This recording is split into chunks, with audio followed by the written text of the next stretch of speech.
They were all jealous. They never thought this would happen. And it happened. Now it's being built. There's a euphoria all over the country. And they feel, what can they say? If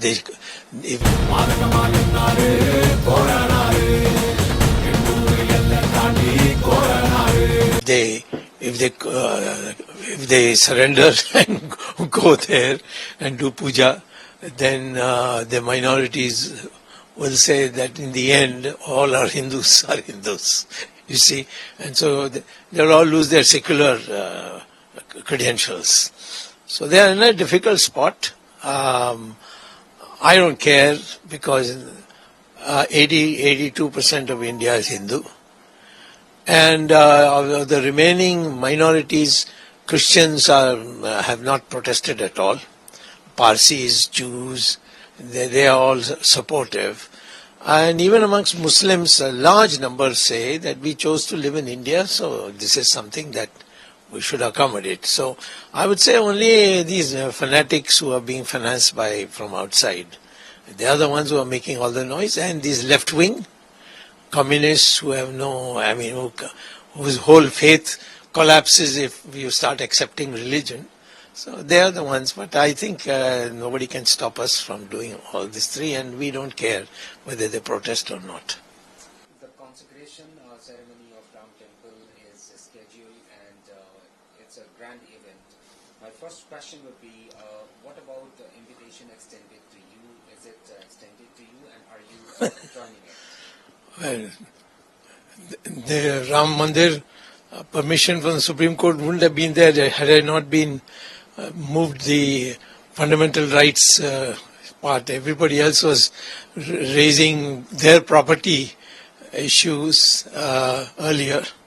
I went and said, no, it's where our faith says Ram was born, and therefore it's a fundamental right, and that's how we won. Of course, I received an invitation, not for one day, but for all 4 days.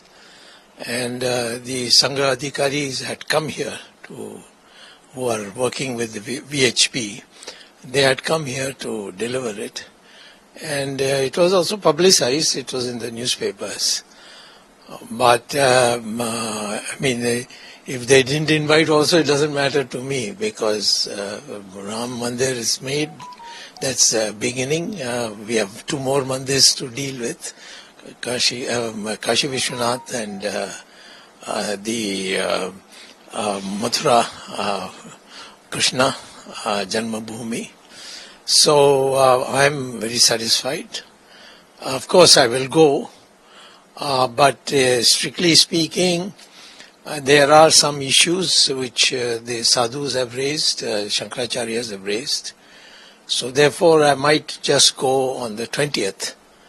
And go and see how the idols are and how the buildings is. And may not be there for the Prana Pratishta Puja, which is controversial just now.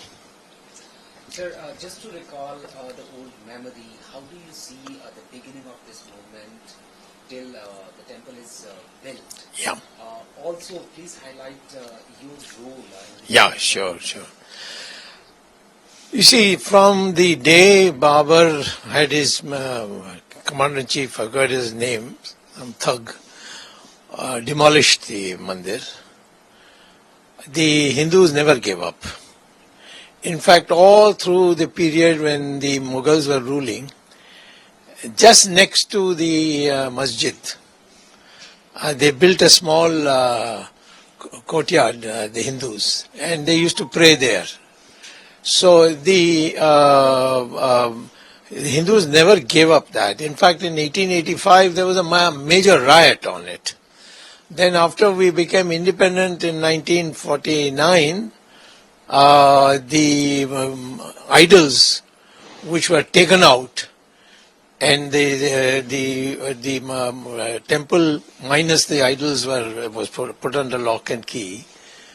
Somebody quietly went, or some people went quietly and put the idols there. And there was a ICS officer called Nair from Kerala. He was the the administrative chief in Varanasi that time, I mean in Ayodhya at that time, or rather beyond, it was called Ayodhya then also. And he was the one who said, no, once the idols are gone, they can't be taken back. And then after that, till 1985, people used to stand outside the Sanctum Sanctorum, where there was a jail-like gate, and look through and do puja. In 1986, the Rajiv Gandhi, who should be given credit also, he said, why should it be under lock and key? People can also go inside and pray. So that was the first breakthrough. Rajiv Gandhi was a good friend of mine, and we used to exchange views. We were also allies in the Chandrasekhar government. So his idea was to build the Ram temple, and in fact he gave the Vishwa Hindu Parishad the right to build a Shilanyas, I mean to dig the ground and so on. But then he lost the election, so he couldn't continue, and later he was assassinated. Now, thereafter, Narasimha Rao tried to moderate it. He did quite a lot. And he, in fact, brought a law, which we are now trying to scrap, that except for Ram Mandir, nothing else will be changed if it existed on 15th August 1947. Now, what happened is that 1996, when there was a major riot. Excuse me, it will be on 90. It was closer to 1996. When a mob went, 1992, a mob went and demolished the Babri Masjid. After that, a court case was started. There was a court case earlier, but this was seriously done by a 3-judge bench in Allahabad High Court. And it was basically the Hindus saying it is ours, and the Muslims saying it is ours. It came to the Supreme Court. I mean, the court then, Allahabad High Court divided 1/3, 2/3, made that division. But neither side accepted that, so they went in appeal. And for about 6 years, there was no movement, because the Supreme Court felt, what is going to be new? We can, instead of 1/3, 2/3, we might give 3/4, 1/4. That's about all. But it was in a stalemate. At that time, Ashok Singhal called a meeting of the Vishwa Hindu Parishad. And almost everybody was there, including Mr. Champat Rai and all that. And he asked me to be present. And I was a bit surprised, because I was not a member of the Vishwa Hindu Parishad, although I was favorably inclined towards them. So I went there, and there, to my surprise, he said, Ashok Singhal said, my life is not going to be lasting very long. And this Ram Mandir, I've failed. I've not been able to do it. But Swami has demonstrated by Ram Setu how he single-handedly, after every one of us had failed, he went to court and got us stay on this Setu Samudram project. And I'm inspired by that, so I'm, before all of you, handing over the Ram Mandir matter to Dr. Swamy.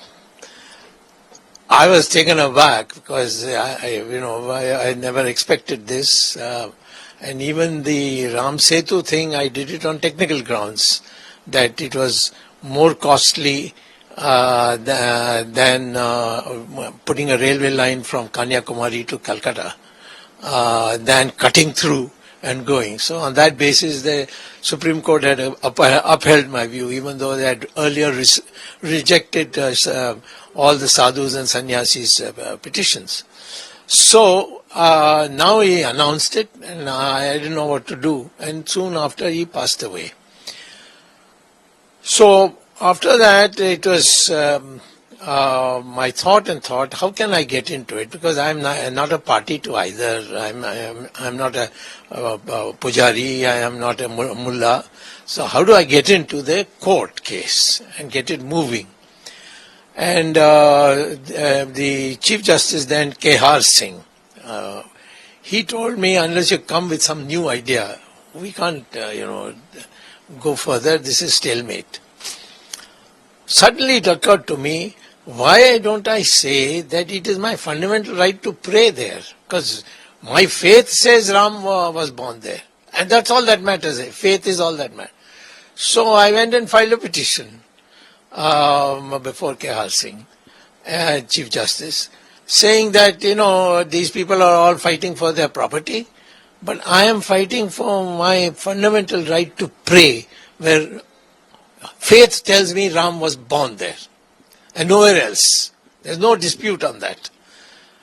So he immediately issued notice and transferred it to the main matter, and then the main matter started. And ultimately, the very point I had made was, so my contribution is I brought the concept of fundamental right to pray, where faith tells you, and faith is there in the preamble of our constitution, it's such a faith tells you where Ram was born, and you can't challenge it. Same thing now will apply to Krishna Janmabhoomi also, and Kashi Vishwanath also, these three. And we Hindus who have been active in this all have decided that although 40,000 temples were demolished by the Muslims, we can rebuild that in any other place. But these three, Mathura, Kashi Vishwanath, and of course Ram Janmabhoomi, you can't build anywhere else because they are area specific. So we are of the view that now Ram Mandir is built. It is now no one can stop. Nothing can stop it.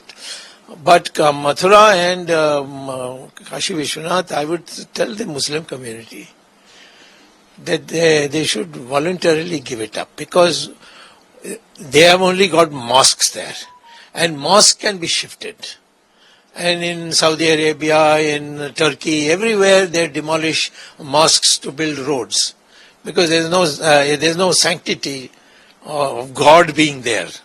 It's only a place to read namaz, and namaz you can read in the drawing room, you can read in the road, you can read anywhere, railway platforms. So therefore my view is that we will now move towards Kashi Vishwanath temple, which is a holy one where Lord Shiva himself came and put the Jyotirling there, and Ram and Krishna where he was born. These two, I think Muslims should voluntarily agree, and then we will close the matter. No more. You keep your masjid, we will build our temple somewhere else. The remaining 39,990, whatever it is, we'll build it elsewhere. And it can be solved. We Hindus are not like others. We don't go and demolish other people's for nothing. Even Babri Masjid was demolished by a mob. And that mob was not BJP. It was people who came on their own. Some claimed, like Bal Thackeray openly claimed that it was his people who went there and broke it. But I would say that to bring a closure after the Ram Mandir is completed, we should sit down with the Muslim community and say that you now give these two, and let's close the subject. And it will be widely accepted. We can even make it as a parliament resolution, and so that they have faith in it. Okay.